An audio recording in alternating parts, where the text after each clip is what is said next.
ተናስተልን ሰላም የተወደዳችሁ በኢትዮጵያና በመላው ዓለም ያላችሁ ተከታታዮች እንደምን ቆያችሁ? 7 ሰዓት ነው ተወዳጁ የዜና ሾው ዜና ኢትዮጵያ እዚህ አዲስ አበባ ከሚገኘው ዋናው ስቱዲዮ ተመልሷል። ከዚህ ከዋናው ስቱዲዮ በተጨማሪ ተመልካቾቻችን ሪፖርተሮቻችን ከተለያዩ አካባቢዎችም ተጨማሪ መረጃዎችን ይሰጡናል። ሰለሞን ኃይለ ኢየሱስና ማህሌት ታደለ ዜናዎቹን እየመራን ከናንተ ጋር ቆይታ እናደርጋለን። አባይት ጉዳያችንን እናስቀድም። በኢትዮጵያ ኦርቶዶክስ ተዋሕዶ ቤተክርስቲያንና በኢትዮጵያ ካቶሊካዊት ቤተክርስቲያን የጸሎተ ሐሙስ ሕጽበተ እግር ስነ ስርዓት በዛሬው ዕለት እየተከናወነ ነው። ብሩክ እግዚአብሔር አብ አሐዜ ኩሉ ዓለም አምላክነ ወብሩክ ወልድ ዋሕድ እግዚእነ ኢየሱስ ክርስቶስ መድኃኒነ ወብሩክ መንፈስ ቅዱስ ጰራቅሊጦስ መጽኒ ወመንጽሔ ኩልነ ስብሐት ወክብር ለስሉስ ቅዱስ አብ ወልድ ወመንፈስ ቅዱስ ሩይ ኩሎ ጊዜ ይዜኒ ወዘልፈኒ ወላ ዓለም ዓለም ወላ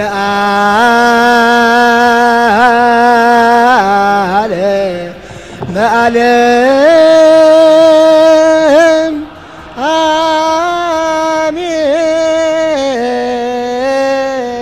አሜን ሃሌ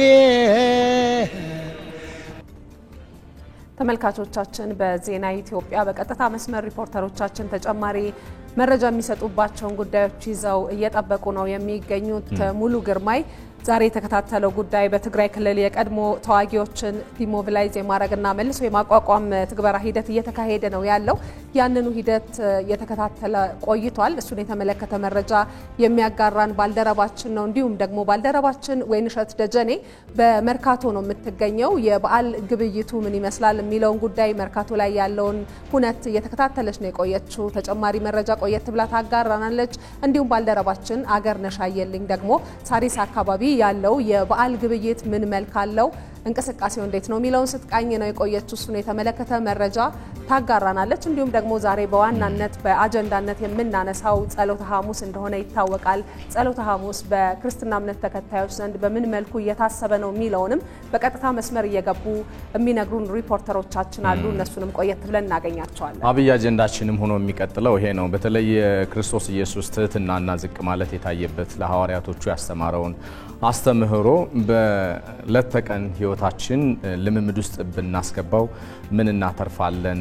አስተምህሮስ የሃይማኖት መምህራን ምን ይላሉ በዚህ ጉዳይ ዙሪያ እያልን ቆይታ የምናነሳ ነው የሚሆነው። በኢትዮጵያ ኦርቶዶክስ ተዋሕዶ ቤተክርስቲያን እንደዚሁም ደግሞ በኢትዮጵያ ካቶሊካዊት ቤተክርስቲያን በተለያዩ ስነ ስርዓቶች የጸሎተ ሐሙስ ሕጽበተ እግር ስነ ስርዓት እየታሰበ እየተካሄደ ነው የሚገኘው። እምነቱ በሚፈቅደው ልክ እሱን ወደ በኋላ ላይ ሰፋ አድርገን የምንመለከተው ይሆናል። ቀዳሚ ወደሆነው ዘገባ እንሻገራለን። የተለያዩ ዓለም አቀፍ ድርጅቶችና የሀገራት ተወካዮች በትግራይ ክልል እየተካሄደ ያለውን የቀድሞ ተዋጊዎችን መልሶ የማቋቋም ትግበራ ሂደት ጎብኝተዋል። በትግራይ ክልል የቀድሞ ተዋጊዎችን ዲሞቢላይዝ መልሶ የማቋቋም ትግበራ እየተካሄደም ይገኛል። የአፍሪካ ህብረት፣ የተባበሩት መንግስታት ድርጅት፣ የአውሮፓ ህብረትና የተለያዩ ሀገራት ተወካዮች በመቀሌ ተሃድሶ ማዕከል በመገኘት የስራውን ሂደትና እንቅስቃሴ ተመልክተዋል። የመርሃ ግብሩን የስራ ሂደትም የተሃድሶ ኮሚሽን አመራሮች ለልኡካን ቡድኖቻቸው አብራርተውላቸዋል። አሁን ላይ በትግራይ ክልል በሁለት የተሃድሶ ማዕከላት የቀድሞ ታጣቂዎችን መልሶ የማቋቋም ተግባር እየተከናወነ ስለመሆኑ ተገልጿል። እዚሁ ላይ ልንቆይ ነው የተወደዳችሁ። ይህንን ስነ ስርዓት እየተካተለ የሚገኘው ዘጋቢያችን ሙሉ ግርማይ ተጨማሪዎችን ሊያጋራን ከስፍራው በቀጥታ መስመራችን ላይ ነው የሚገኘው። ሰላም ላንተ ሙሉ፣ እንደምን ቆየህ? እንግዲህ በክልሉ የቀድሞ ተዋጊዎችን መልሶ የማቋቋም የትግበራ ሂደት ይሄኛው ሌላኛው ምዕራፍ ይመስለናልና ምን አዲስ ነገር አለ? ከጉብኝቱም የተላለፉ መልእክቶች ካሉ ትዝብትንም አካተል ልትነግረን ትችላለህ? አመሰግናለሁ። እንግዲህ እንደሚታወቀው ከ2013 ጀምሮ ለሁለት ዓመታት ያህል የተካሄደው የሰሜኑ ጦርነት በፕሪቶሪያው ስምምነት መቋጨቱ ይታወሳልና በፕሪቶሪያው ስምምነት አካል የሆነው የቀድሞ ተዋጊዎችን መልሶ የማቋቋም ስራው በህዳር ወር ላይ መጀመሩ ይታወሳል። ነገር ግን አንድ ወር ያህል እንደተጓዘ በተለያዩ ቴክኒካዊ ጉዳዮችና እንዲሁም ደግሞ በትግራይ ክልል ባለው የፖለቲካ ሁኔታ መቋረጡን የተገለጸው እንግዲህ ከሚያዝያ 2 እንግዲህ ባለፈው እንደምናስታውሰው በትግራይ ክልል እንደ አዲስ ጊዜያዊ አስተዳደር መቋቋሙ ይታወሳልና የዚህ ጊዜያዊ አስተዳደሩም እንግዲህ ሌተናንት ጀነራል ታደሰ ወረደ እንግዲህ መሾማቸውም የሚታወስ ነው። እንግዲህ ከዛ በኋላ ከሚያዝያ 2 በኋላ የመጀመሪያው ምዕራፍ የቀድሞ ታጣቂዎች የቀድሞ ተዋጊዎች መልሶ የማቋቋም ስራው በይፋ ዳግም መጀመሩ ነው እንግዲህ በዛሬው ዕለት የተገለጸው።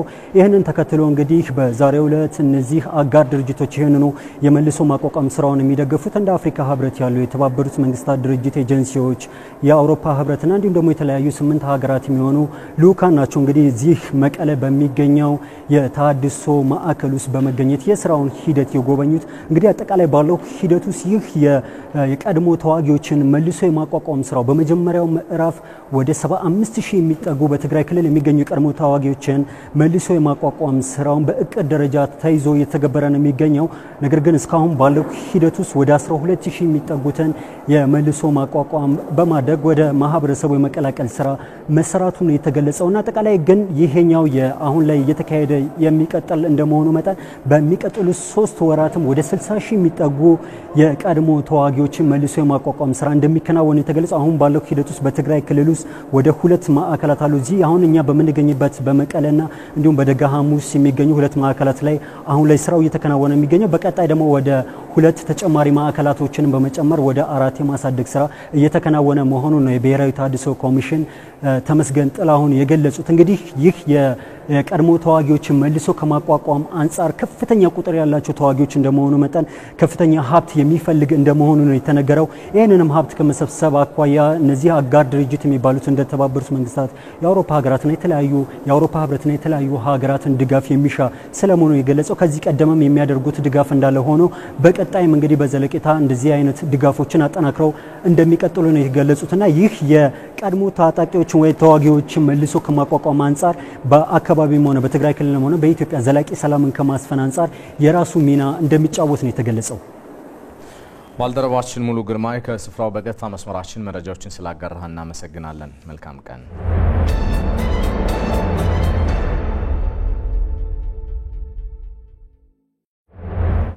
እንቀጥላለን ተመልካቾቻችን። በአጀንዳነት ወደምንመለከተው ጉዳይ ነው የምንሻገረው። ቀደም ሲል ስናነሳ እንደነበረው ዛሬ የሰሞነ ሕማማት 4ኛው ዕለት የሆነችው ጸሎተ ሐሙስ ላይ እንገኛለን። ይህንን ጉዳይ የተመለከቱ ዘገባዎችን ይዘን ነው አሁን የምንቀጥለው። በገና በአብይ ጾም በተለይም በሰሞነ ሕማማት ከሚዘወተሩ የዝማሬ እቃዎች መካከል ዋነኛው ነው። በገና በሰሞነ ሕማማት የሚዘወተረው ደግሞ የኢየሱስ ክርስቶስን ሕማም ለማሰብ እንደሆነ የኢትዮጵያ ኦርቶዶክስ ተዋሕዶ ቤተክርስቲያን አስተምህሮ ይገልጻል። ሪፖርተራችን ሜሮን በረዳ ስለ በገናና ትርጓሜው ተከታዩን አሰናድታለች። ዘማሪት ሴት ሙርቅ ሙላት ይባላል።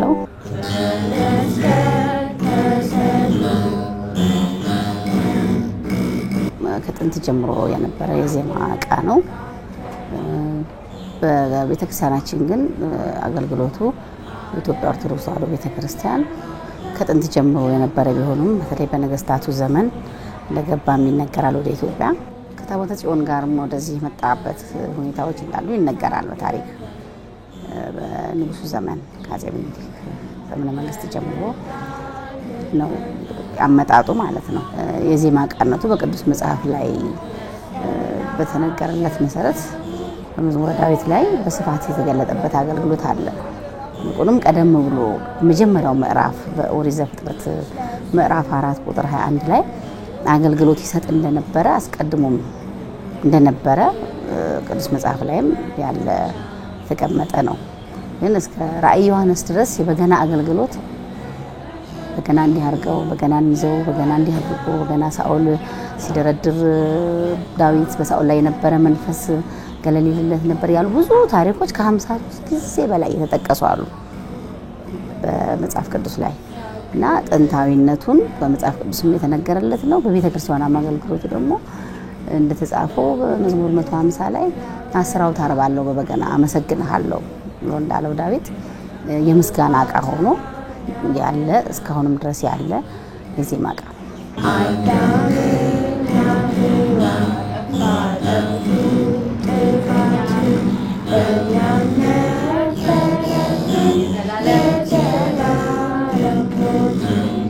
አሁን የቤተክርስቲያኗ የጾመችበት ያለ ጾም ከሰባቱ አበይት አጽዋማት በዋናነት የምናየው አብይ ጾም ብለን የምንለው ታላቁ ጾማችን አሁን ላይ የጾምን ያለ ነው። ይልቁንም አሁን ያለ ነው ሰሞነ ሕማማት ላይ ነውና በአብይ ጾም ጊዜ በደንብ አዘውትረው ይጠቀሙበት እንደነበረ በጥንት ጊዜ ይልቁንም በአብይ ጾም በ40 ቀን በተለይ ጌታችን መድኃኒታችን ኢየሱስ ክርስቶስ የጾመው ጾም ተብሎ ስለሚታሰብ ሰሞነ ሕማማት ላይ ያለ ነው አይደለም። አሁን የክርስቶስ መከራ የምናስብበት ወቅት ነው። መከራውን እያሰብን የምናሳልፈው ወቅት ነው ጊዜ ነውና እነሱ ነገሮች ደግሞ በቤተ ክርስቲያኗ በተለያዩ ዜማ ነገሮች ቢነገርም በንባብም ቢተረክም በበገና ደግሞ የክርስቶስን መከራ እንናስብበት ወደኋላ ምን ተረከበት ጊዜውን ያየን ወደዚህ በዛን ጊዜ የተደረገውን ነገር ያሰብን የክርስቶስን መከራ ለማሰብ የመስቀሉን ጉዞ ለማስታወስ ጥንት በገና ደርዳሪዎች በደንብ አድርገው እለቱን የሚወክል ድርሰቶችን በመድረስ ነው ሲያዜሙ የሚደመጡት የነበረው ያንን ለማሰብ ምን ገልጽበት የዜማ ቃል ከዛ አንፃር አብይ ጾም ላይ በትኩረት እየተገለገለበት ያለ የዜማ ቃል አንተ ስትሰቀል እኛ ከበርን ይህን ሁሉ ፍቅር ጹባልን አንተ ስትሰቀል እኛ ከበርን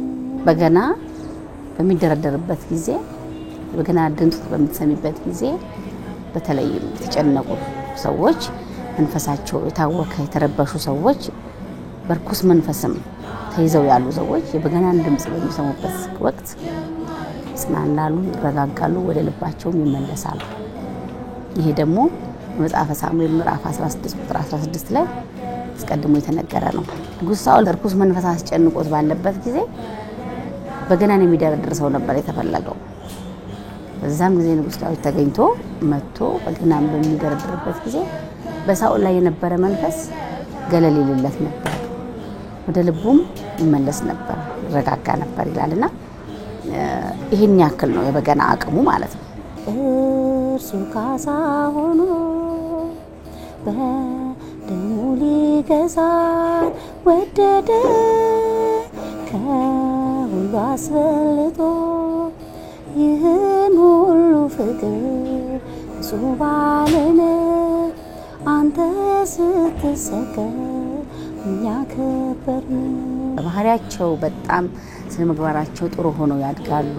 ቤተሰቦቻቸውን የሚያከብሩ ሀገራቸውን የሚወዱ ለሌላው የሚራሩ ትውልዶች ሆነው ትርፋማ ጥረት ሆነው ያገለግላሉ። ለሁሉም ነገር በጎ ምግባርን ይዘው ያድጋሉ። ግብረ ገብ የሚባለውን ነገር ነክተውት ያልፋሉ።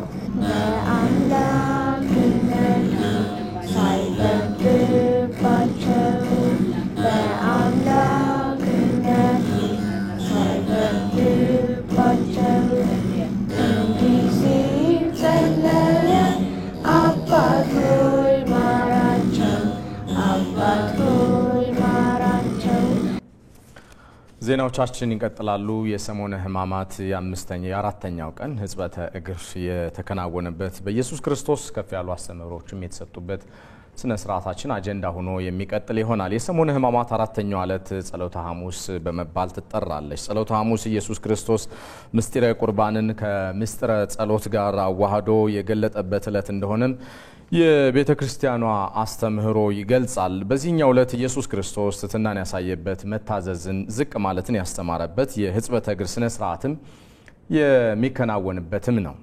እዚህ ጉዳይ ላይ ልንቆይ ነው። የተወደዳችሁ ባልደረባችን ብሩክ ተስፋዬ በመንበረ ጸባዖት ቅድስት ሥላሴ ካቴድራል በቀጥታ መስመራችን ተጨማሪዎችን ሊያጋራን ይገኛል። ሰላም ላንተ ብሩክ፣ እንደምን ቆየህ? ስነ ስርዓቱ በኢትዮጵያ ኦርቶዶክስ ተዋሕዶ ቤተክርስቲያን አስተምህሮ አንተ ባለህበት እንዴት ነው እየተከበረ የሚገኘው የሚለውን ልታደርሰን ትችላለህ? አመሰግናለሁ ሰለሞን። በኢትዮጵያ ኦርቶዶክስ ተዋሕዶ ቤተክርስቲያን በመጨረሻው ሳምንት በሰሙነ ሕማማት ላይ እንገኛለን። በጸሎተ ሐሙስ ዕለት በዚህ በሰሙነ ሕማማት ኢየሱስ ክርስቶስ በምድር ላይ በተመላለሰባቸው ወቅት የከወናቸውን የተለያዩ ምግባሮችን የሚያወሱ ሁነቶች በኢትዮጵያ ኦርቶዶክስ ተዋሕዶ ቤተክርስቲያን አማኞች ዘንድ በስፋት ይከወናል። አሁን የምንገኘው በጸሎተ ሐሙስ ስነ ስርዓት ላይ ነው የምንገኘው። በጸሎተ ሐሙስ ስነ ስርዓት ኢየሱስ ክርስቶስ ሶስት አበይት ክዋኔዎችን ለሐዋርያቱም እንዲሁም ደግሞ ለተከታዮቹ ያስተማረበት እንደሆነ ነው እንግዲህ ቤተክርስቲያኗ የምትናገረው የምትመሰክረው።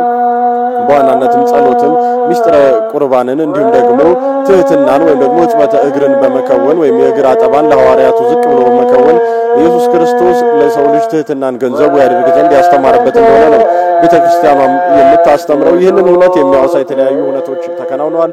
የጸሎት አሁን የምንገኝበት የቅዳሴ ስርዓት ነው። ከቅዳሴው ሰዓት ቀደም ብሎ ብፁዕ ቅዱስ አቡነ ማትያስ የኢትዮጵያ ኦርቶዶክስ ተዋሕዶ ቤተክርስቲያን ፓትርያርክ በተገኙበት እንግዲህ የጽበተ እግር ስነ ስርዓት ተከናውኗል ማለት ነው። አጠቃላይ ግን ይህ እውነት ምንድነው አንድምታው ምንድነው ትርጓሜው የሚለውን በተወሰነ መልኩ መረጃዎችን እንዲያጋሩን በኢትዮጵያ ኦርቶዶክስ ተዋሕዶ ቤተክርስቲያን ሰባኪ ወንጌል የሆኑትን መምህር ሰለሞን አኒባልን እዚህ አጠገቤ ይገኛሉ። ከሳቸው ጋር መጠነኛ ቆይታ የምናደርግ ይሆናል። መምህር ፈቃደኛ ስለሆኑልኝ እጅግ አድርጌ አመሰግናለሁኝ። በዛሬው ዕለት እየተከናወነ ያለው የሕጽበተ እግር ስነ ስርዓት አይተናል። አንዱ በጸሎተ ሐሙስ ከሚከወኑት አንዱ ነውና አስተምህሮው የዚህ ትርጓሜው ምንድነው?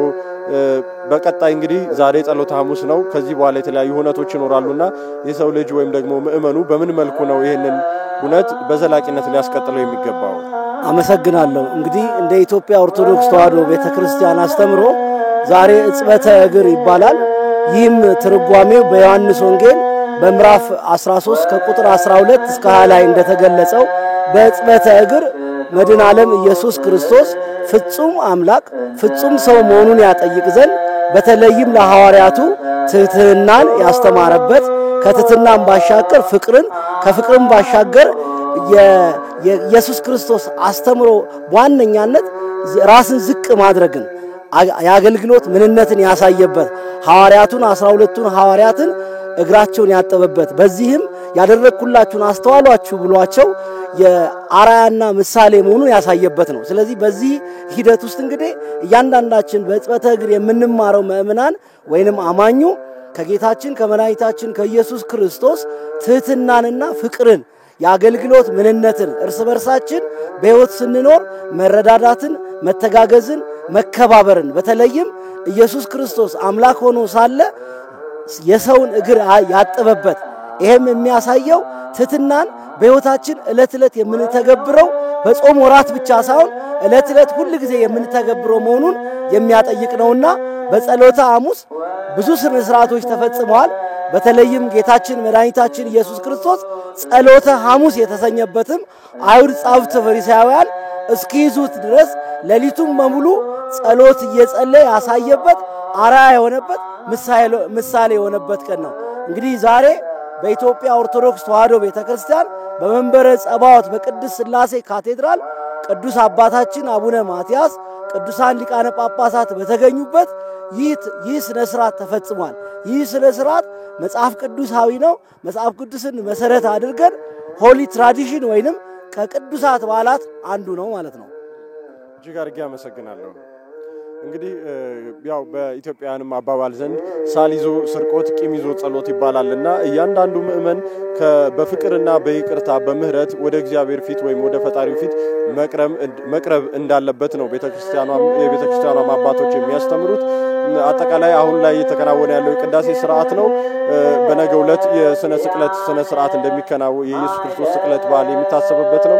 በየጊዜ የሚኖሩ ሁነቶችን ወደ ተመልካቾቻችን የምናደርስ ይሆናል። ያሉ መረጃዎች እነዚህ ናቸው።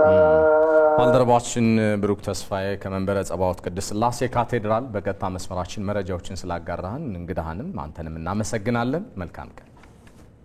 እንቀጥላለን ተመልካቾቻችን። ከዚሁ ጋር በተገናኘ ጸሎተ ሐሙስ በካቶሊክ ቤተክርስቲያንም በተለያዩ ስነ ስርዓቶች እየተከበረ ነው የሚገኘው። የጸሎተ ሐሙስ ወይም የሕጽበተ እግር በዓል የኢትዮጵያ ካቶሊካዊት ቤተክርስቲያን ሊቀ ጳጳስ ካርዲናል ብርሃነ ኢየሱስ ሱራፌልን ጨምሮ የእምነቱ ተከታዮች በተገኙበት በልደታ ማርያም ካቶሊክ ካቴድራል ቤተክርስቲያን በተለያዩ መንፈሳዊ ስነ ስርዓቶች ነው እየተከበረ ያለው። በስፍራው የምትገኘው ባልደረባችን ሂሩት እንቢያለ ይህንን ጉዳይ በተመለከተ ተጨማሪ መረጃ ልትሰጠን በቀጥታ መስመራችን ላይ ትገኛለች። ሂሩት እንደምን ቆይተሻል? የጸሎተ ሐሙስ ወይም የሕጽበተ እግር የበዓሉ አከባበር አንቺ ባለሽበት በቅድስተ ማርያም ካቶሊክ ካቴድራል ቤተክርስቲያን ምን ይመስላል? ያለው ድባብን እስኪ የተመለከትሽውን አጋሪን።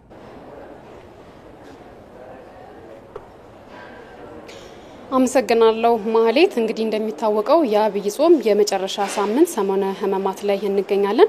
ከበዚሁም ቀን እንግዲህ በአራተኛው ቀን በጸሎተ ሐሙስ ወይንም በጥበተ እግር ቀን ላይ ነው የምንገኘው። እኔ በሚገኝበት በዚህ በልደታ ማርያም ካቶሊክ ካቴድራል ቤተክርስቲያን ውስጥ እንግዲህ በተለያዩ ሃይማኖታዊ ትውፊቶች የተከበረ ነው የሚገኘው። እንግዲህ እንደሚታወቀው ኢየሱስ ክርስቶስ ለሰው ልጆች ትህትናንና ፍቅርን ለማስተማር የሐዋርያቱን እግር ያጠበበት ቀን ነው ጸሎተ ሐሙስ። እንግዲህ ይህንን መሰረት በማድረግ እንግዲህ በዚህ እኔ በሚገኝበት በልደታ ማርያም ካቶሊክ ካቴድራል ቤተክርስቲያንም እንግዲህ የሊቀ ጳጳስ ካርዲናል ብጹዕ ብርሃነ ኢየሱስ ሱራፌልን ጨምሮ የእምነቱ ተከታዮችም ተገኝተው በዓሉን እያከበሩት ይገኛሉ። እንግዲህ በዋናነት ከክብረ በዓሉ አንዱ የሆነው የሕጽበተ እግር አንዱ ነው። በዚህም እንግዲህ መጽሐፍ ቅዱስም እንዲሁም ደግሞ ሃይማኖታዊ ስርዓቱም እንደሚያዘው ሊቀ ጳጳሳት ወይንም የሃይማኖት መሪዎች በዚህ ቀን የእምነቱን ተከታዮች እግር የሚያጥባሉ።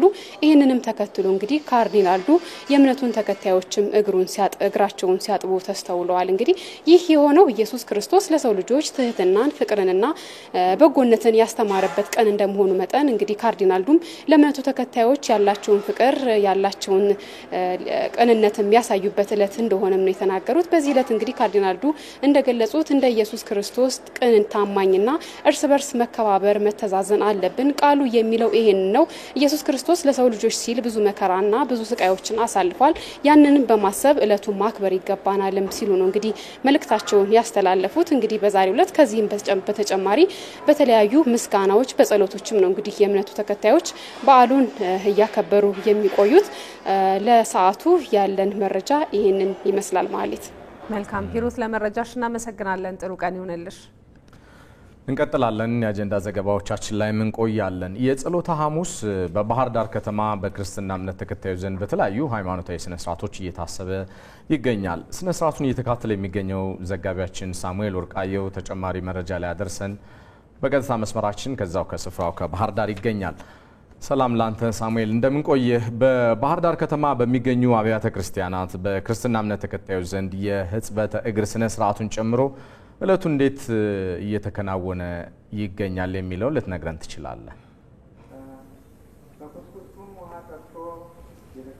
አመሰግናለሁ። እንግዲህ ያሁን ያለንበት በተለይም ደግሞ በክርስትና እምነት ተከታዮች ዘንድ በሰሞነ ሕማማት አራተኛው ቀን ላይ እንገኛለን። እንግዲህ እጂ ቀን ሐሙስ ጸሎተ ሐሙስ የሚል ስያሜም ተሰጥቷታል። እንግዲህ ከሰኞ ጀምሮ በተለይ በክርስትና እምነት ተከታዮች ዘንድ ወደ አብያተ ክርስቲያናት ጊዜያቸውን ሲያሳልፉ የቆዩት የክርስቲያኖች እንግዲህ በየቤተሰቡ ሰብሰብ እያሉም ዛሬም እንግዲህ ቀጥለዋል። እኛም እንግዲህ በባህር ዳር ከተማ በቅዱስ ጊዮርጊስ ቤተክርስቲያን ወይም ካቴድራል ላይ ተገኝተን እንግዲህ የዛሬው የጸሎተ ሐሙስ ስነ ስርዓት ምን እንደሚመስል እንግዲህ መረጃዎችን ልናደርስ እኛም ከዛው ተገኝተናል። እንግዲህ ምእመኑ በተለይም ቤተሰቦቻቸውን ጭምር ሰብሰብ አድርገው በጸሎት በስግደትና በመሳሰሉ ሃይማኖታዊ ስነ ስርዓቶች እያሳለፉ ይገኛሉ። የተለያዩ አባቶች እንደሚሉት በተለይም ደግሞ በክርስትና እምነት ተከታዮች ዘንድ ይህ የጸሎተ ሐሙስ ከአሉት ቀናት ወይም ደግሞ ከሰሞነ ሕማማት ካሉት ቀናት ውስጥ ልዩ ትኩረት የሚሰጣትና ኢየሱስ ክርስቶስ የተለያዩ ታምራትና የተለያዩ ተግባራትን ያከናወነባት ዕለት መሆኗን ሐሳባቸውን አጋርተውናል።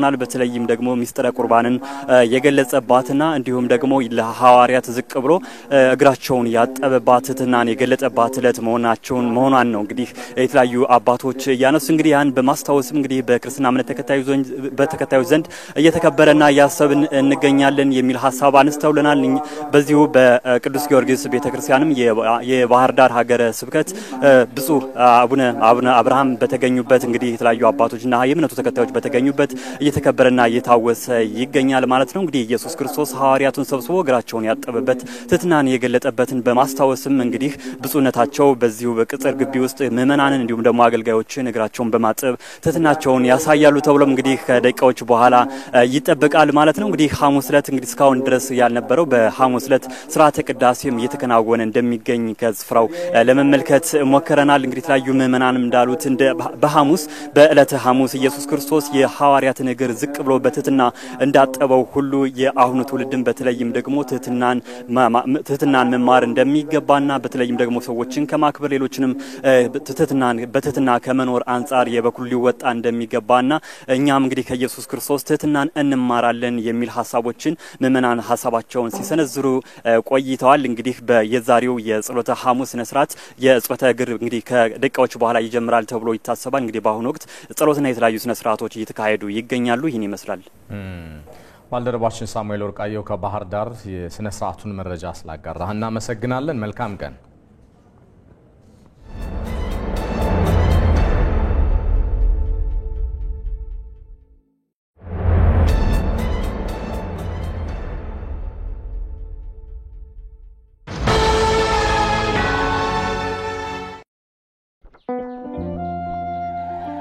በፍቅር የተሰጠ የህይወት መንገድ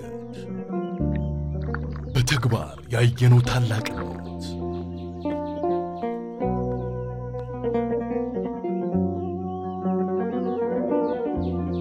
ለድህነት የተከፈለ መስዋዕትነት ለዘላለም የሚኖር ቃል ኪዳን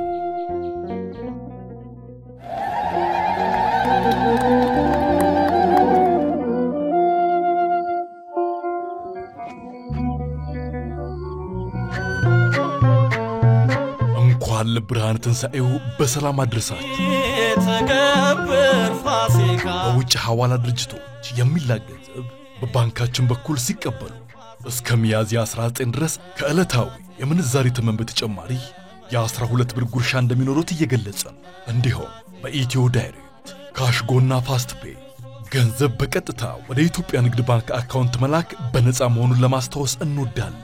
የኢትዮጵያ ንግድ ባንክ ሁሌም የሚተማመኑበት ባንክ።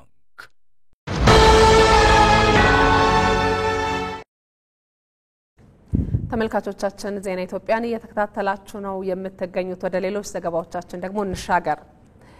የፋሲካን በዓል አስመልክቶ ለበዓሉ የሚሆኑ ግብዓቶች በተለይም ደግሞ የዘይትና ዱቄት ምርቶች በስፋት እየቀረቡ መሆናቸውን የኢትዮጵያ ብሮድካስቲንግ ኮርፖሬሽን ያነጋገራቸው የመርካቶ ነጋዴዎች ገልጸዋል።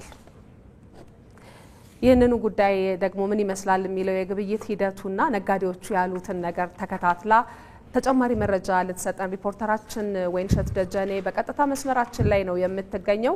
ወይንሸት እንደምን ቆይተሻል? አሁን ያለሹ መርካቶ ነውና መርካቶ ደግሞ ለበዓል ግብዓት የሚሆኑ በተለይም እንደ ዘይትና ዱቄት ያሉ ምርቶች ይፈልጋሉና ዋጋቸው ምን ይመስላል?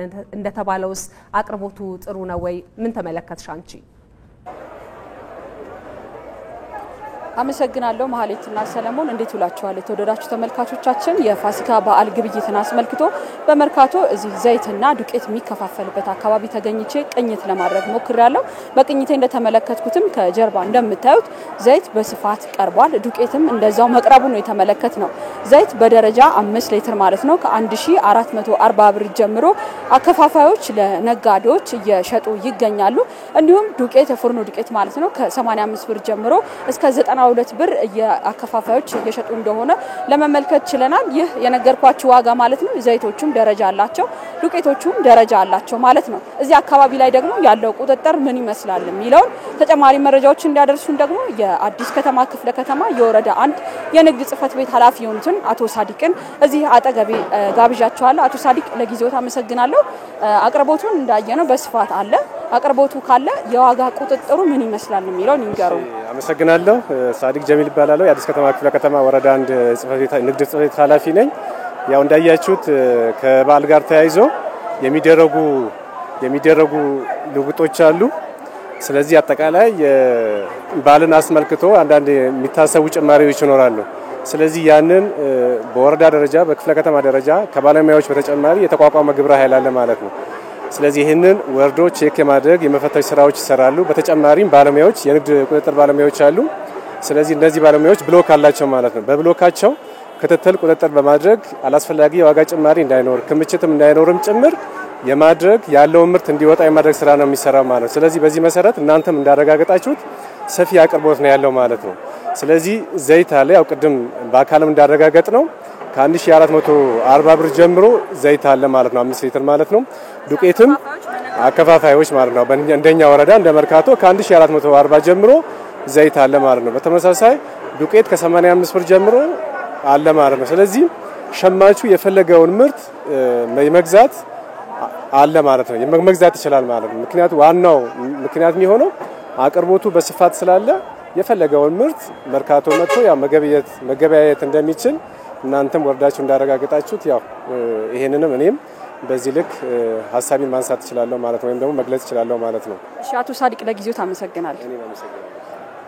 እንግዲህ እንደተመለከታችሁት ማብራሪያ እንደሰጡንም ኃላፊው በስፋት አቅርቦቱ እንዳለ እንዲሁም ደግሞ የዋጋ ቁጥጥር እየተደረገ እንደሚገኝ ገልጸውልናል። ለተመልካቾቻችንም የፋሲካ በዓልን አስመልክቶ ግብይቱ ምን ይመስላል፣ ዋጋው፣ አቅርቦቱ፣ የዋጋ ቁጥጥሩስ ምን ይመስላል የሚለውን ተከታታይ መረጃዎች የምናደርስ ይሆናል። ማህሌትና ሰለሞን ለጊዜ ያለኝ መረጃ ይህን ይመስላል። እናመሰግናለን ወይንሸት፣ ጥሩ ቀን ይሁንልሽ። እንቀጥላለን። መጪውን የፋሲካና የትንሳኤ በዓል አስመልክተን በቀጥታ ስርጭት ባልደረቦቻችን በያሉበት የሚያደርጉትን የመረጃ ማቀባበል ስነ ስርዓት ቀጥለናል። መጪውን የፋሲካና የትንሳኤ በዓል ምክንያት በማድረግ በሳሪስ ገበያ በቂ የቅቤና የቅመማ ቅመም ምርት ለህብረተሰቡ እየቀረበ ስለመሆኑ ተገልጿል። በስፍራው እየተካሄደ የሚገኘውን የበዓል ግብይት የተረጋጋ እንደሆነም ተጠቅሷል። በተለይ በዋጋ ዙሪያ ማለታችን ነው። በስፍራው ስላለው የግብይት ሁናቴ ተጨማሪ መረጃ ልታደርሰን ዘጋቢያችን አገርነሽ አየልኝ በቀጥታ መስመራችን ላይ ትገኛለች። ሰላም ላንቺ አገርነሽ፣ እንደምን ቆየሽ? በሳሪስ ገበያ ቅቤን ጨምሮ ለበዓሉ በስፋት የቀረቡ ምርቶች ያለው የገበያ አቅርቦት እና ትዝብትሽ ምን ይመስላል የሚለውን ልታጋሪን ትችያለሽ? አመሰግናለሁ ሰለሞን፣ እንደምን ቆይታችኋል? ቀደም ብለህ አንተም እንደጠቀስከው አሁን የሚገኘው በሳሪስ ልማት የገበያ ማዕከል ነው። በዚህ የገበያ ማዕከል ያለው የፋሲካ በዓል መዳረሻ የበዓል ግብይት ምን ይመስላል ስል ቀደም ብዬ ቅኝቴን አድርጌ ነበር። በቅኝቴ በዋናነት ትኩረት የሰጠኋቸው እንደ ቅቤና አንተ እንደጠቀስካቸው ቅመማ ቅመም ጭሳጭሶችን የመሳሰሉ የበዓል ግብዓቶች የሆኑ ምርቶች አቅርቦታቸውና ዋጋቸው ምን ይመስላል የሚለውን መነሻ አድርጌ ነበረ። ባደረኩት ቅኝት ታዲያ ቅቤ በቦታው ከ800 ብር እስከ 1200 ብር እንደ ብስለት ደረጃው አይብ 500 ብር የተዘጋጀ ታጥቦ የተዘጋጀ ቆጮ 150 ብር እንዲሁ ታጥቦ የተዘጋጀ ቡላ ከ180 ብር እስከ 200 ብር ግብይት እየተካሄደባቸው ይገኛል። በኪሎ ማለት ነው የጠቀስኳቸው ምርቶች። በሌላ በኩል ደግሞ ኮረሪማ 1800 ብር እንዲሁ ያልተዘጋጀ መከለሻ በኪሎ 2000 ብር እየተሸጠ የሚገኝ ሲሆን ነጭና ጥቁር ቅመም የምንላቸው የቅቤ ማንጠሪያ ግብዓት የሆኑ ሁለቱ ቅመሞች ደግሞ ከ400 እስከ 600 ብር እንዲሁ ደግሞ ከ600 እስከ 800 ብር እንደየቅደም ተከተላቸው ግብይት እየተከናወነባቸው ይገኛል። በዚህ ቦታ በተመሳሳይ የተዘጋጀ ቢጥሚጣ በኪሎ 800 ብር እየተሸጠ እንደሚገኝም መረጃውን አግኝቻለሁኝ። ጭሳጭሶች ደግሞ በተለይ የበዓሉ ዕለት ዋና ድምቀት እንደመሆናቸው ቅኝቴን አድርጌባቸው ነበረ። በተለይ ነጭ ዕጣን፣ የባህር ዕጣን፣ የግሪንና ሉባንጃ ተብለው የሚጠሩ ዕጣኖች በኪሎ ከ800 ብር እስከ 1000 ብር ዋጋ ወጥቶላቸው እንዲሁ ግብይት እየተከናወነባቸው መሆኑን በቅኝት ተመልክቻለሁ። እነዚህ የቅመማ ቅመምና ጭሳጭስ ያልናቸው ምርቶች ታዲያ በዋናነት በኪሎ ይህን የመሰለ ዋጋ ይወጣላቸው እንጂ እንደ ሸማቹ አቅምና ፍላጎት እስከ ሩብ ግማሽ በሚደርስ መጠን ለግብይትም ቀርበው ተመልክቻለሁኝ። በቦታው ያለው የግብይት ድባብ ስንመለከት ደግሞ በርከት ያሉ እናቶች ቅድመ ዝግጅት የሚያደርጉባቸው የምርት አይነቶች እንደመሆናቸው የቅቤና መሰል ምርቶች በቦታው ተገኝተው ሰልፍ ይዘው ግብይት ሲያከናውኑባቸው እንዲሁ ምልከታይን አድርጌያለሁ። በቦታው ያለው ግብይትና የምርት አቅርቦትም የተረጋጋና በቂ የሚባል መሆኑን እንዲሁ ቅኝቴን አድርጌያለሁ። የጠቀስኳቸው ምርቶች ሲሸማመቱባቸው ከማየቴ በተጨማሪ ደግሞ በእያንዳንዱ ሱቅ የምርቶቹ ዋጋ በወረቀት በዝርዝር ተቀምጦ ሸማቾች ያንን በማየት የሚፈልጉትን መጠን በሚፈልጉት ዋጋ መሆኑን እያረጋገጡ ሸመታቸውን እያከናወኑ ይገኛሉ። በሳሪስ ልማት ገበያ ያደረኩት የትንሳኤ በዓል መዳረሻ ቅኝቴ ይህንን ይመስላል። ሰለሞን፣ ባልደረባችን አገርነሽ አየልኝ ከሳሪስ ገበያ በጣም እናመሰግናለን። ለመረጃዎችሽ መልካም ቀን። እንቀጥላለን ተመልካቾች። ለመጪው የፋሲካ በዓል ከፍተኛ የሆነ ግብይት ከሚካሄድባቸው የበዓል ግብዓቶች መካከል የቁም እንስሳት ግብይት ዋነኛው ነው። በአዲስ አበባ ደግሞ በሸጎሌና በዊንጌት አካባቢ በሚገኙ የግብይት ማዕከላት ለመጪው የትንሳኤ በዓል የሚሆኑ የእርድ ከብቶች፣ በግና ፍየል በብዛት እየገቡ ስለመሆኑ ተገልጿል። በስፍራዎቹ ደግሞ በመጪዎቹ ቀናትም ደማቅ የሆነ የበዓል ግብይት ይኖራል ተብሎ ይጠበቃል። ዛሬ ላይ ያለው የቁም እንስሳት ግብይት ምን ይመስላል የሚለውን ደግሞ አሚር ጌቱ በሸጎሌ የቁም እንስሳት ማዕከል ተገኝቶ ተመልክቷል። ያገኘውን መረጃ ያጋራናል።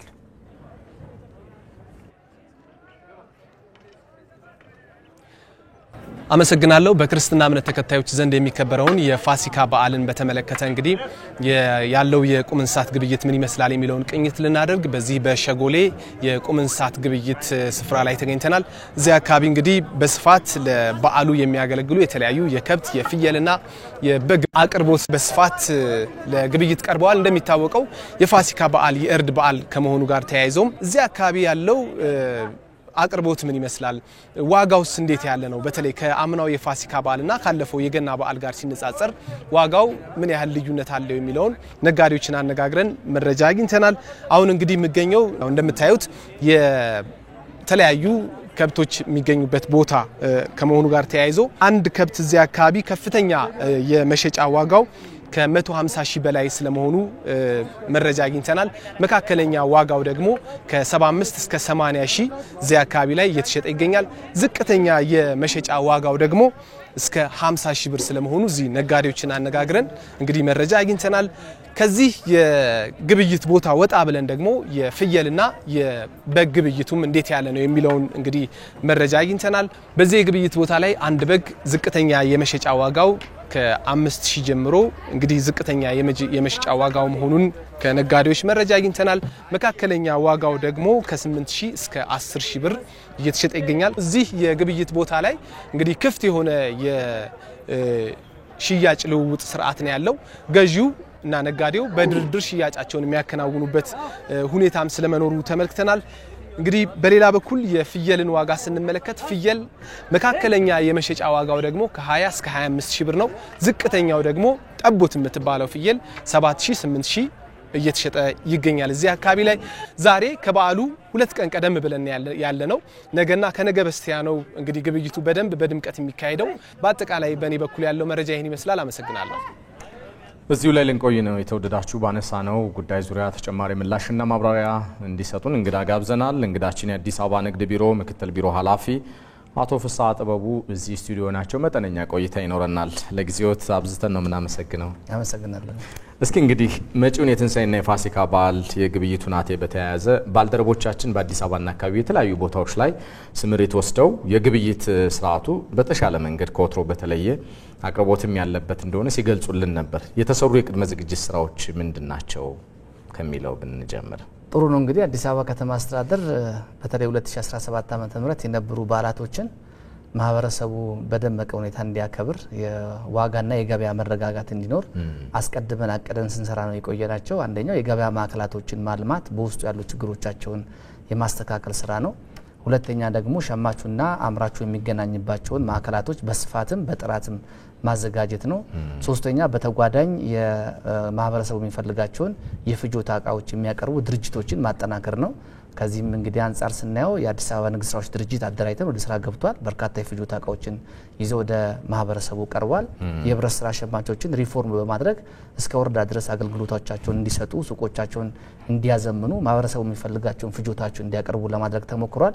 በአዲስ አበባ ንግድ ቢሮ በኩል ደግሞ ወደ 4 የሚጠጉ የሰብል የአትክልትና የፍራፍሬ ገበያ ማዕከላቶች አሉ። ይሄ ከደላላ ትስስር ተላቀው ሸማቹና አምራቹ የሚገናኙባቸው ማዕከላቶች እንዲሆኑ ቀጥታ አምራቹ ከየትኛውም የኢትዮጵያ ጫፍ መጥቶ ግብይት መፈጸም የሚችልባቸው ሁኔታዎች ለማመቻቸት ተሞክሯል። ወደ 5 የሚጠጉ የቁም እንስሳ ማዕከላቶች አሉ። እነዚህም ከኮሚቴዎቹ ጋር ተነጋግረን ስራዎች ሰርተናል። እንግዲህ አመቱ ሙሉ በምክትል ከንቲባ የሚመራ ግብረ ኃይል አለ። የዚህ ኮሚቴ ማለት ነው።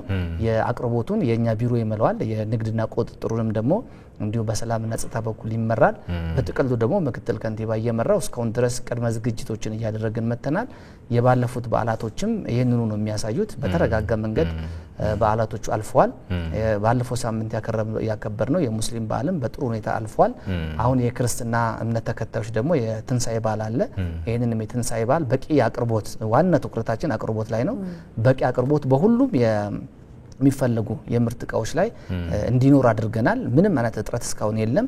ጥሩ ስራ የተሰራ ነው። የቅንጅት ስራው ጠንካራ ነበር። ኤግዛክትሊ ጠንካራ ነበር። ምናልባት አቶ ፍስሐ ለበዓላት ሲመጡ በምርቶች ላይ ያልተገባ ጭማሪ ማድረግ የለመዱ ህገወጥ የሆኑ ነጋዴዎች ይስተዋላሉ እና ይህንን ለመከላከል የተሰራው ስራ ምን ይመስላል? አሁን ላይ ደግሞ ቁጥጥር እንዴት እያደረጋችሁ ነው? በተለይ መጪዎቹ ቀናት ነገና ከነገ ወዲያ ሰፊ ግብይት የሚኖርባቸው ናቸውና የዋጋ ጭማሪን ለመቆጣጠር ምን አስባችኋል? በጣም ጥሩ ነው። እንግዲህ ብዙ ጊዜ እጥረት ውስጥ ነው ችግሮች የሚያጋጥሙትና እጥረት በተፈጠረ ቁጥር በዛው ልክ ህገወጥነት ይኖራል። እኛ አንደኛውና ዋነኛው ትኩረታችን አቅርቦት ላይ ነው እየሰራን ያለነው። አቅርቦቱ በሁሉም ደረጃ በስፋት እንዲኖር እየሰራን ነው የምንገኘው። ይሄ እንዳለ ሆኖ ደግሞ በተወሰነ መልኩ በጣም ጥቂት የሚቆጠሩ ነጋዴዎች ሁለት ስራዎች ብዙ ጊዜ ያጋጥማሉ። አንደኛው የዋጋ ጭማሪ ነው። ተገቢነት የሌለው የዋጋ ጭማሪ ያጋጥማሉ። ይሄንን በሁሉም ማዕከላቶችና ዋና ገበያዎች ላይ የቁጥጥር ሰራተኞች መድበናል።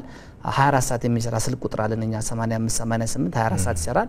ማህበረሰቡ በዚህ ደረጃ መጠቆም ይችላል። እኛ ግን በቂ የቁጥጥር ሰራተኛ በዋና በሚባሉ ቦታዎች ላይ መድበናል። ሁለተኛው ከምርቶቹ ጋራ ባዕድ የሆኑ ነገሮችን ቀላቅሎ ማቅረብ ነው። ስፋት ያለው ምርት ወደ ገበያ ስለሚወጣ በዛው ልክ ደግሞ ተገቢነት የጎደላቸው ምርቶችን ቀላቅሎ የማቅረብ ጥራት የጎደለው ማለት ነው በጥቅሉ የማቅረብ ዝንባሌዎች ይኖራሉ። ለነዚህ እንግዲህ ዋናው ቅድም እንዳልኩት አቅርቦቱ ላይ መስራት ነው። ሰፊ አቅርቦት ካለ እጥረት ስለማይኖር የገወጥነቱ እየቀነሰ ይመጣል። እጥረት ካለ ግን እዛው ላይ ደግሞ ገወጥነቱ እየሰፋ ስለሚመጣ ዋና ትኩረት አድርገን እየሰራን ያለ ነው አቅርቦት ላይ ነው። ነገር ግን ደግሞ ህግ የሚተላለፉ ጥራት የጎደለው ምርቶችን የሚያቀርቡ ዋጋ የሚጨምሩ ምርትንም ደግሞ ለመደበቅ ጥረት የሚያደርጉ ካሉ በቂ ቁጥጥር ሰራተኛ አለ።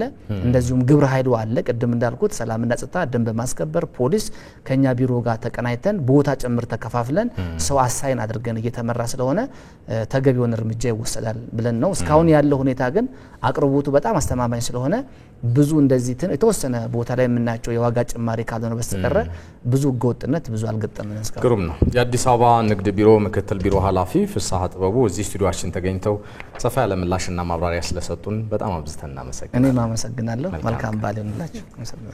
እንቀጥላለን ተመልካቾች። የትንሳኤ በዓልን በማስመልከት ማዘጋጃ ቤታዊ አገልግሎትን በማጠናከር የህብረተሰቡን ፍላጎት ለማሟላት እየሰራ መሆኑን የአዲስ አበባ ከተማ አስተዳደር ገለጸ። ህብረተሰቡም የበዓል ሰሞን እንቅስቃሴውን በተረጋጋ መልኩ ሊያከናውን ይገባል ተብሏል። ይድነቃቸው ሰማው ያዘጋጀውን ዘገባ በቀለ ተመስገን ያቀርበዋል። በበዓላት ሰሞን የህብረተሰቡ እንቅስቃሴ ከወትሮ ለየት የሚልና ጎን ለጎንም የተፈጥሮና ሰው ሰራሽ አደጋ የመፈጠር እድሉም ሰፊ እንደሆነ ይነሳል። የአዲስ አበባ ከተማ አስተዳደር እሳትና አደጋ ስጋት አመራር ኮሚሽን ባለሙያዎችም በበዓሉ ወቅት ሊከሰቱ የሚችሉ አደጋዎችን ለመከላከል በንቃት እንደሚሰሩ ተናግረዋል። ስራ ላይ ልምድ እናደርጋለን። በየቀኑ ማሽኖቻችንን እንፈትሻለን። እንደዚህ ፎቅ ላይ የሚሆን ከፎቅ ከምድርም በታችሁን የመጣውን አደጋ በተሻለን አቅም ህይወት የማዳን የሰው ንብረት የማዳን ስራ እንሰራለን እና ሁሌ ዝግጁ ነው። የአዲስ አበባ ከተማ አስተዳደር እሳትና አደጋ ስጋት አመራር ኮሚሽነር ኮማንደር አህመድ መሐመድ በበዓላት ወቅት ህብረተሰቡ ጥንቃቄ የተሞላበት አጠቃቀም በማድረግ አደጋን መከላከል አለበት ብለዋል። በተለይ ከመብራት ጋር ከኤሌክትሪክ ጋር የተያያዘ ሰፊ የምግብ ዝግጅት ስራ ስለሚያዝ በብዛት ኤሌክትሪክ እንጠቀማለን። በምንጠቀምበት ጊዜ ግን ቃጠሎ እንዳያስነሳብን በአንድ ጊዜ ብዙ ስራዎችን መስራት የለብንም። ቅደም ተከተል እያስያዝን ኤሌክትሪክን በአግባቡ መጠቀም መቻል አለብን። ኤሌክትሪክ ተቆራረጠብን አይላነሰብን የለም ብለን ደግሞ ከሰል እንጠቀማለን። ከሰል በምንጠቀምበት ጊዜም ከሰሉ ጭሶ ያላለቀ ከሰል ወደ ቤት አስገብተን ሌላ መታፈንም ሊያጋጥም ስለሚችል ከሰል በምናያይዝበት ጊዜ ጭሱን የጨረሰ መሆኑን ማረጋገጥ መቻል አለብን ማለት ነው። በሌላ በኩል በተለያዩ የከተማው አካባቢዎች ግብይቶች ህጉን በጠበቀ መልኩ እንዲከናወኑና ሌሎችም እንቅስቃሴዎች በተገቢው መንገድ እንዲተገበሩ ለማስቻል የአዲስ አበባ ከተማ አስተዳደር ደንብ ማስከበር ባለስልጣን ባለሙያዎች እየሰሩ መሆኑን ይገልጻሉ። በተቀመጠላቸው የዋጋ ተመን መሰረት እንዲሸጡ የመከላከል የመቆጣጠር ስራ እንሰራለን። ከዚህ በተጨማሪ ደግሞ ህገወጥ ንግድ እንዳይከወን ዜጎችም እንዳይጨበረበሩ በተመሳሳይ ዕቃ ይህንንም የመከታተልና የመቆጣጠር ስራ እንሰራለን ማለት ነው።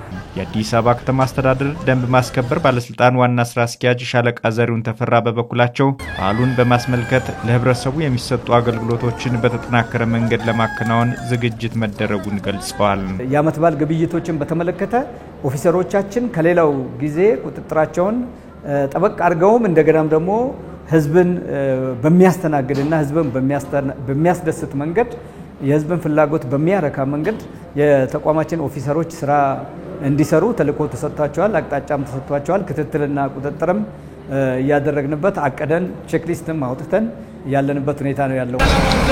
የአዲስ አበባ ከተማ ስራ አስኪያጅ ጽህፈት ቤት ምክትል ዋና ስራ አስኪያጅ አቶ ተፈራ ሞላ በዓሉን በማስመልከት የሚሰጡ ማዘጋጃ ቤታዊ አገልግሎቶችን በማጠናከር የህብረተሰቡን ፍላጎት ለማሟላት በትኩረት ይሰራል ብለዋል። አሁን ከፊት ለፊት ለሚከበረው የፋሲካ ትንሳኤ በዓል በቂ ዝግጅት አድርገናል። እንደ ከተማ ስራ አስኪያጅ ባሉን ተጠሪ ተቋሞቻችን በእሳትና አደጋ ስጋት ስራ አመራር ኮሚሽን፣ በጽዳት አስተዳደር ኤጀንሲ፣ በኤሌክትሪክ አገልግሎት እና መሰል ጉዳዮች ዙሪያ ላይ በቂ ዝግጅት አድርገናል። ህብረተሰቡ በበዓላት እንቅስቃሴው አደጋን ከሚያስከትሉ ነገሮች ራሱን እንዲጠብቅና አስፈላጊውን ጥንቃቄ እንዲያደርግም ጥሪ ቀርቧል።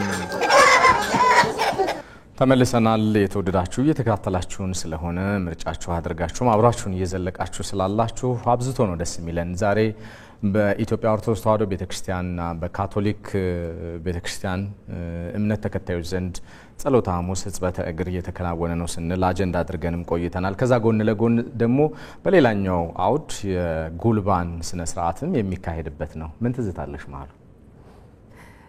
ጉልባን መቀቀል ያው ሴቶች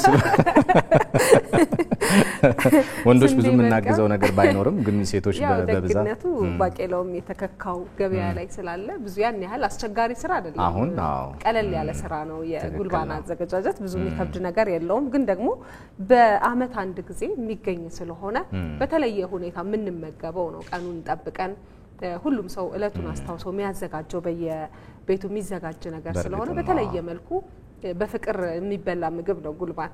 የአብሮነት አብሮታ ሆኖ የሚበላ ምንም ጥርጥር የለውም። በአመት አንድ ጊዜ እንዳልሽው የሚመጣም ስለሆነ ልዩ ዝግጅት ተደርጎበት እናቶቻችን በተለይ በገጠር አካባቢ ሰፊ የሆነ እንደው ራሱን የቻለ አውድ የሚፈጥሩበት እንደሆነ እኔም ማስታወሳለሁ። በጣም ሰፊ የሆነ ትዝታ እንዳላቸው ተመልካቾችም እንደዛው።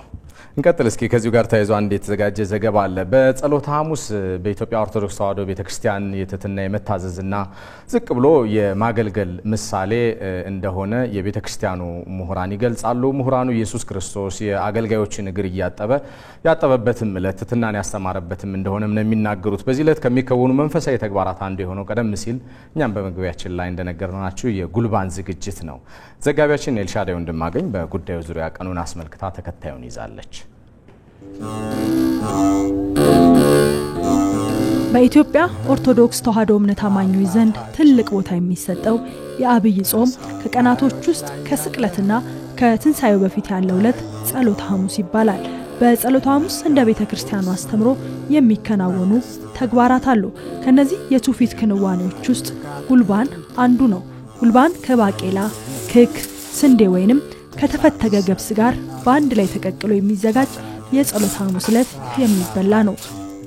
እንበለ ደዌ ወሕማም እንበለ ጻማ ወድካም አመ ከመዮም ያብጻሐኒ ያብጻሕክሙ እግዚአብሔር በፍስሐ ወበሰላም ያለ ደዌ ያለ ሕማም ያለ ጻማ ያለ ድካም እንደ ዛሬው የዛሬ ዓመት በሰላም ያድርሰኝ ያድርሳችሁ።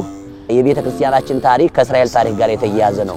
በተለይ የፋሲካ በዓል እስራኤላውያን ከግብጽ ባርነት 430 ዓመት በባርነት ከኖሩ በኋላ የኤርትራን ባህር ተሻግረው ከፈርዖን አገዛዝ ነፃ የወጡበት ዘመን ስለሆነ እስራኤላውያን ከግብጽ ባርነት 430 ዓመት በባርነት ከኖሩ በኋላ ከባርነት ወደ ነፃነት እንደተሻገሩ እኛም ደግሞ ከሲኦል ወደ ገነት ከባርነት ወደ ነፃነት ከሞት ወደ ሕይወት የተሻገርንበት በዓል ስለሆነ ከዚህ ታሪክ ጋር ይያያዛል። ጉልባኑ ከዚያ ታሪክ ጋር የመጣ ነው።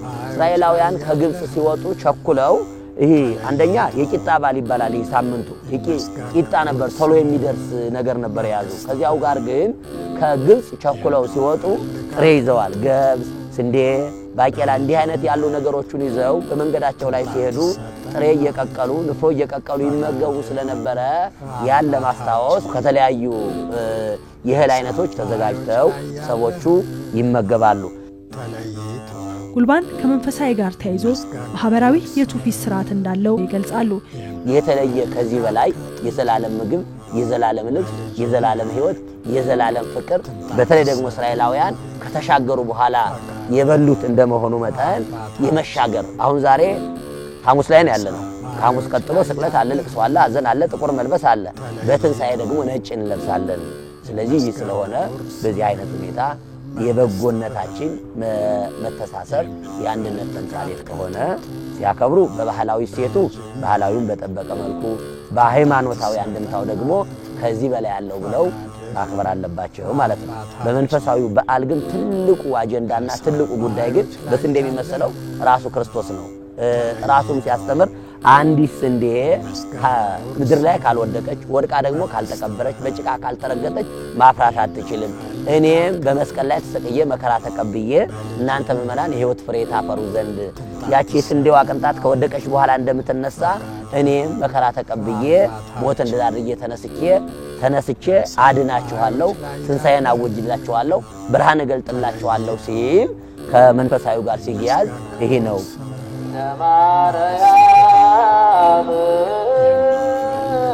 ለማህበራዊ ጉዳዩ ግን ጉልባኑ ለምንድነው ከተባለ ጎረቤት ሁሉ አብሮ ተሰብስቦ ነው የሚበላው አብሮ አዋጥቶ ነው ከአንድ ሰው ቤት የተገኘ ጥሬ ብቻ አይደለም ቤት ውስጥ አይደለም የሚበላው በአንድነት ሆኖ የተለያየ በሰፈር መካከል ላይ ሆኖ ይበላል ስለዚህ ለማህበራዊ አንድነታችን ለማህበራዊ መስተጋብራችን ለማህበራዊ በተለይ የተጣላም ሰው ካለ የሚፋቀርበት አንድ የሚሆንበት ስለሆነ ለማህበራዊ ጉዳያችን ለአንድነት ለአብሮነት የሚሰብክ ነው ይህ በዓል ማህበራዊ ህይወትን ማጠናከር የሚያስችል ያለው ከሌለው ጋር ያለውን የሚካፈልበት መሆኑን የእምነቱ አባቶች ያስተምራሉ ወደ ውጭ አጫጭር ዘገባዎቻችን ደግሞ እንሻገር የኢራን ባለስልጣናት ከአሜሪካ ጋር ቀጣይ ኒውክሌር ውይይት በሮም እንደሚካሄድ አስታወቁ ሀገራቱ የመጀመሪያ ዙር ውይይታቸውን ባለፈው ሳምንት ነበር በኦማን ያደረጉት ውይይቱም ገንቢ ነበር ተብሏል በአሜሪካና በኢራን ባለስልጣናት በኩል በቀጣይ በሮም የሚካሄደው ውይይት ግን ከመጀመሪያው ጠንከር ያሉ ሐሳቦች የሚቀርቡበት ይሆናል ተብሎ ይጠበቃል በተባበሩት መንግስታት ድርጅት የኒውክሌር ተቆጣጣሪ ኃላፊ ራፋኤል ግሮሲ በኢራን ጉብኝት አድርገዋል ኃላፊው ከኢራን የውጭ ጉዳይ ሚኒስትር አባስ አጋራቺ ጋርም በሀገራቱ የኒውክሌር መርሃ ግብር ዙሪያ መወያየታቸውን የዘገበው ኤኤፍፒ ነው በሌላ የውጭ ዜና የእስራኤል የጸጥታ ኃይሎች በሰሜናዊ ዌስት ባንክ ባካሄዱት አሰሳ ሁለት ፍልስጤማውያን ስለመገደላቸው ተገለጸ በእስራኤል በተደረገው ኦፕሬሽን እስራኤላውያንን የገደለውና ጥቃት ፈጽሟል ተብሎ የተጠረጠረውን ጨምሮ ሁለት ፍልስጤማውያን ኃይሎች ስለመገደላቸው ነው የተገለጸው የእስራኤል የጸጥታ ኃይሎች በዌስት ባንክ የፍልስጤም ኃይሎች ላይ ተደጋጋሚ እርምጃ እየወሰዱ እንደሚገኝም ተዘግቧል የውጭ ምንዛሬና የዓለም አቀፍ ግብይት መረጃን ደግሞ ከተከታዩ ጥንቅር እንከታተል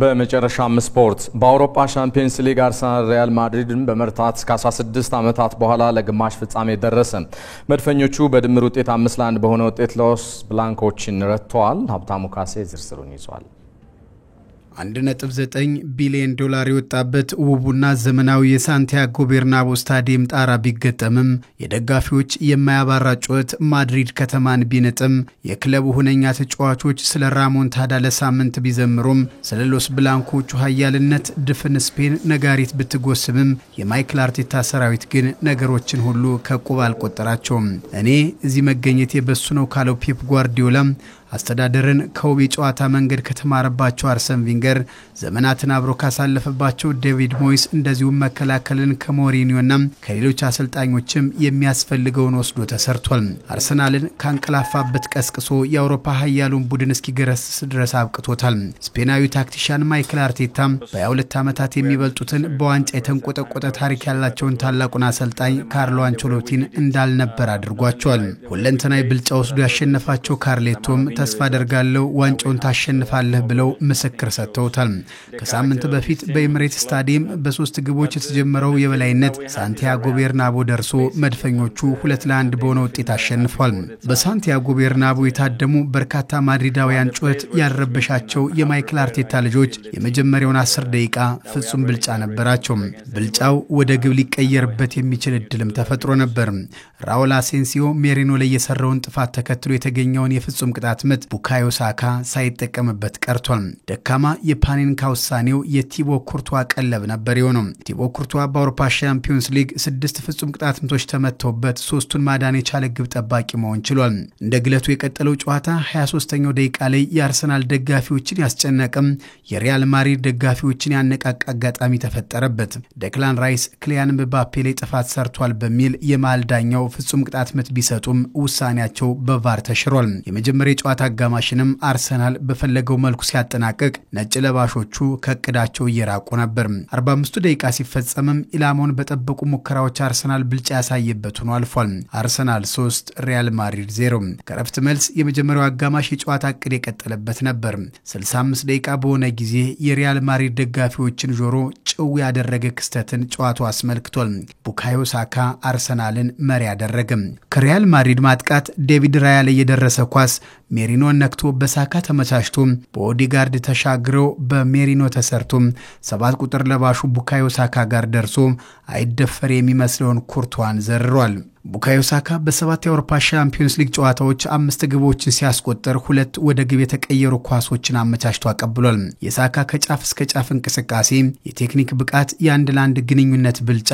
በእንቅስቃሴዎቹ ሁሉ ካንድ በላይ የሪያል ማድሪድን ተጫዋቾች ትኩረት ማግኘት ለቡድኑ እጅግ ጠቃሚ ነበር ከሳካ ጎል 2 ደቂቃ በኋላ የአርሰናሉ ተከላካይ ዊሊያም ሳሊባ አብደት ለሪያል ማድሪድ ሽልማት ሆኖለታል ሪያል ማድሪድ ስህተቱን ተጠቀመ ቪኒሲየስ ጁኒየር እነ ሮናልዶ ዚዳንና ቤካምን የመሳሰሉ ኮከቦች ያላደረጉትን አድርጓል አርሰናል ላይ ከ335 ደቂቃዎች በኋላ ግብ ያገባ የሪያል ማድሪድ ተጫዋች ለመሆን በቃ በጨዋታው መገባደጃ ጋብሪኤል ማርቲኔሊ ልብ በሚያጠፋ መልሶ ማጥቃት ሳንቲያጎ ቤርናቦ ስታዲየምን ጸጥ ረጭ አድርጓል ይህ ይሆናል ብሎ የገመተ አልነበረም አርሰናል ሪያል ማድሪድን በድምር ውጤት 5-1 ረምርሞ ከ16 ዓመታት በኋላ ግማሽ ፍጻሜ ደርሷል አርሰናል ሪያል ማድሪድን አሳንሶ አሸነፈው የወቅቱ የአውሮፓ ሻምፒዮንስ ሊግ ባለክብሩ ምንም የሻምፒዮንስ ሊግ ዋንጫ በሌለው አርሰናል ተገነደሰ ማይክል አርቴታ መድፈኞቹን ከአውሮፓ ሊግ የምድብ ጨዋታ የአውሮፓ ሻምፒዮንስ ሊግ ግማሽ ፍጻሜ ያደረሳቸው መርከቧ መዳረሻው አሊያንዝ አሬና ስታዲየም እንዲሆን የመርከቧ መሪ አልሟል